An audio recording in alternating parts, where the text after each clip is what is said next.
아무렇게나 먹어도 새우튀김은 진짜 맛있죠. 근데 여기 미쿡에서 자주 먹는 오리지널 버팔로 소스를 곁들이면 뭐 이렇게 찍어 먹을 수도 있고 아니면 이렇게 뿌려 먹을 수도 있고 말이죠.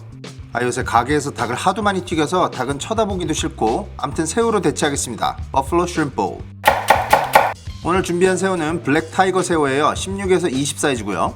새우가 비싸다 보니까 저는 늘 새우를 작은 걸 쓰실 수 있으면 쓰시라고 말씀을 드리는데 요번 거는 안 돼요. 큰 사이즈로 해주세요. 미리 냉동됐던 새우를 해동한 거고요. 이렇게 등이 트여 있으면은 내장이 공장에서 제거가 된 거죠. 새우 끝에 꼬리만 남기고 맨 끝에까지 전부 다 까주세요.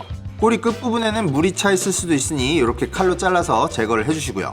미리 이렇게 튀어있는 부분에 칼집을 한 번 더 넣어서 좀 더 넓게 펼쳐주겠습니다. 등 부분이 이렇게 펼쳐지면 튀겨서 이렇게 말렸을 때 모양이 예뻐요. 남생 동일한 방법으로 새우를 준비를 전부 해주시면 되는데 저는 한 15마리 준비했는데 요건 한 2인분 정도 나올 것 같네요. 오늘은 좀 특별하게 중식에서 많이 쓰는 물 전분 반죽으로 만들겠습니다. 감자 전분 125ml에 물 500ml를 섞어주겠습니다.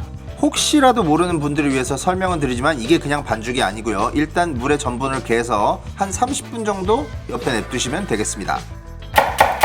좀 아삭아삭한 채소 식감을 넣고 싶어서 양상추를 사용하겠습니다. 일단은 4등분을 내주시고요. 밑에 붙들고 있는 뿌리는 날리시고 그냥 채 썰어주시면 되겠습니다. 위에는 뭘 얹을까 생각하다가 망고 살사가 딱인 것 같아요. 망고를 일단 너무 딱딱하거나 너무 무르지 않은 애로 골라주시고요. 손으로 눌렀을 때 살짝만 들어가면 딱 좋아요. 껍질부터 일단 모조리 날려주시고요. 그래도 비슷한 사이즈를 내기 위해서 채칼로 먼저 슬라이싱을 해주시고요. 이 정도 두께면 되는데 약 0.5cm 정도 됩니다. 일단 슬라이스를 파바박 쳐주시고 가로로도 한번 길을 내주시고 이렇게 옆으로 돌려서 세로로 한번 또 길을 내주시면 쉽게 다이스를 칠 수 있겠죠. 요정도. 적양파는 많이 쓰면 양파 맛밖에 안 나기 때문에 반 개만 쓸게요. 망고보다는 확실히 사이즈가 좀 작았으면 좋겠어서 이렇게 파인 다이스를 쳐주시면 되겠고요. 할라피뇨도 추가하겠습니다. 위아래 이렇게 날려주시고요. 반으로 잘라내셔서 이 가운데에 있는 씨앗이랑 이 하얀색 부분을 제거하고요. 할라피뇨도 망고보다는 작고 양파랑 비슷한 사이즈로 썰어주시면 되겠습니다. 고수는 다진 거 기준으로 한 2테이블스푼 정도만 넣으면 돼요. 허브를 써실 때는 너무 조지지 마세요. 자, 이제 보울에 준비된 재료를 섞겠습니다. 망고 넣어주시고 적양파도 넣어주시고 할라피뇨도 넣어주시고 그리고 다진 고수도 넣어주세요. 그리고 우린 프레쉬한 걸 좋아하기 때문에 라임 1개를 잘라서 안에 있는 라임즙을 전부 다 짜주세요. 아마 한 4테이블스푼 정도 나올 겁니다. 소금 간을 해주시고 잘 섞어주신 다음에 일단 한번 잡숴 보시고 간을 조절해 주시면 되겠습니다. 어우, 합격! 자, 이제 레알 정통 미쿡 오리지널 버플로 소스를 만들게요. 무염버터 125ml를 팬에 녹여주시고요. 흑설탕 3테이블스푼을 넣고 설탕을 같이 녹여주겠습니다. 핫소스는 식초 베이스의 핫소스는 아무거나 쓰셔도 되는데 버플로 소스는 이 브랜드가 진리죠. 한국에선 인터넷으로 구매하시면 됩니다. anyway, 핫소스를 250ml를 섞어주시고요. 열을 너무 빡세게 가하지 마시고 불을 끄고 그냥 서서히 섞어주셔도 돼요. 여기 어니언 파우더 반 테이블스푼, 갈릭 파우더 반 테이블스푼, 그리고 MSG 한 티스푼을 넣어주시고요. 불을 여기서 아예 껐어야 되는데 계속 가열하다 보니까 이렇게 스플릿이 되는 현상이 나오죠. 하지만 크게 상관은 없어요. 후추로 마무리를 해주시고 일단 얘를 보울에 옮겨 담아주세요.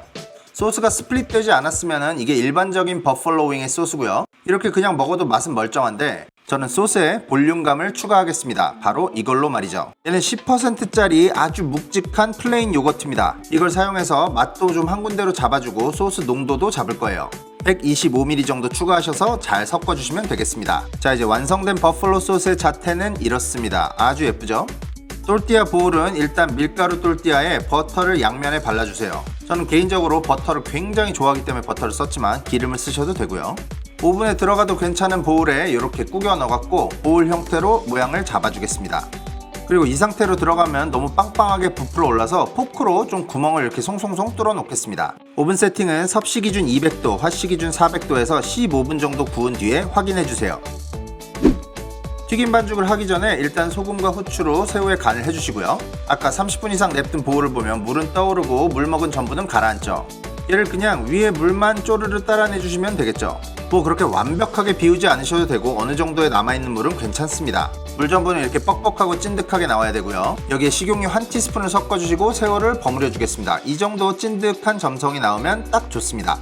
자, 이제 180도로 세팅된 기름에서 새우를 튀겨주겠습니다. 뭐 튀김에 대한 설명은 예전에 많이 드렸으니까 뭐 그렇게 깊게는 안 하겠지만 이것도 어쨌든 더블 프라이를 해야 됩니다. 새우는 사실 1분 정도면 다 익는데 한번 건져내셨다가 한번 더 튀겨서 바삭함을 살려주시라는 말씀입니다. 이렇게 동글동글 귀여운 모양으로 잘 튀겨졌는데 얘를 일단 그냥 지나칠 수가 없어서 소스에 찍어서 한번 먹어볼게요. 역시 오리지널 버플로 소스 아주 잘 어울리네요. 자, 또르띠아 보울도 오븐에서 잘 구워졌네요. 아니 좀 울퉁불퉁하지만 이 정도면 쓰는데 전혀 손색이 없습니다. 접시에서 미끄러지지 말라고 소스를 밑에 좀 깔아주시고요. 위에 보울을 얹어주시고 준비해놓은 아삭아삭 양상추를 속에 채워주시고요. 버플로 소스를 위에 한번 쭉 둘러주세요. 드레싱처럼. 그 위에 크리스피하게 튀겨진 새우를 얹어주시고 소스를 한번 더 뿌려주세요. 이번엔 아주 넉넉하게 말이죠. 그 위에 새콤달콤 상큼한 망고 살사를 얹어주시면 드디어 완성입니다. 그럴듯한데요. 이제 먹어보고 제가 평가를 한번 해보겠습니다. 우선 망고 살사랑 새우랑 이 밸런스를 한번 먼저 체크를 해보겠습니다. 일단 제가 매운 거를 잘 못 먹는 사람인데 저한테도 소스가 그렇게 맵진 않고요. 망고 살사의 새콤 달콤함이 너무너무 잘 어울리고요. 양상추까지 같이 먹으니까 이 바삭한 식감까지 어우러져서 아주 환상적인 궁합입니다. 이 소스에 버터라든지 요거트라든지 지방 함량이 굉장히 많은 편이라서 좀 무거울 줄 알았는데 이 라임 주스랑 망고가 주는 상쾌함 때문에 이런 게 굉장히 잘 커버가 되는 느낌이에요. 요거 여름철에 굉장히 어울리는 요리인데 집에서 요거 만드셔서 가족들이랑 나눠 드시면서 데킬라 한 병 까시기를 기원합니다. 영상이 마음에 드셨다면 구독과 좋아요는 잊지 마시고요. 제 인스타그램 링크도 아래 걸어놓겠습니다. 팔로우 해주실 분들만 와주시고요. 즐거운 식사하시고 행복하시고 저는 다음 시간에 뵙겠습니다. 감사합니다.